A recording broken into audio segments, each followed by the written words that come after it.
खरं तर मी सुरुवातीलाच बारामतीच्या मायबाप जनतेचे सर्व मतदारांचे मी मनापासून दादांच्या तर्फे आणि माझ्यातर्फे मनापासून सगळ्यांचे आभार मानते।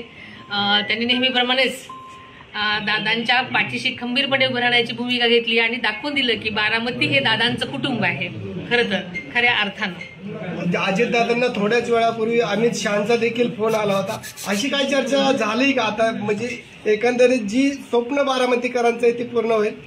खरं तर मी तुमच्याकडनंच ऐकते, कारण मी सकाळपासून जरा लोकांमध्येच असल्यामुळे मला कल्पना नव्हती खरं तर, पण सगळ्यांची इच्छा असेल ती चांगलीच गोष्ट आहे। वहिनी साहेब, लोकसभेच्या आणि विधानसभेच्या दोन्ही निवडणुकांना तुम्ही सामोरं गेला, आजचा जो निकाल आहे याच्यानंतर काय भावना आहेत? कारण लोकसभेला दादांना ज्या पद्धतीनं काही गोष्टींना सामोरं जावं लागलं होतं, आजच्या निकालानंतर मतदारांविषयी काय असेल?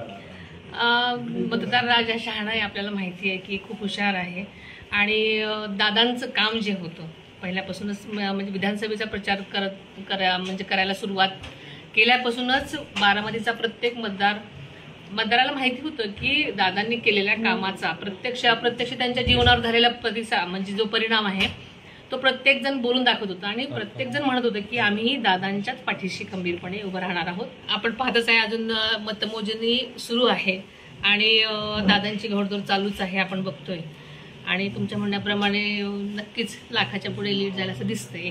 विरोधकांनी भावनिकतेच्या दिशेने केली होती परंतु तसा प्रतिसाद मिळाला नाही। आपल्याला माहिती तेच की जनता हुशार आहे, मी म्हटलं आपल्याला बारामतीची जनता खूप हुशार आहे।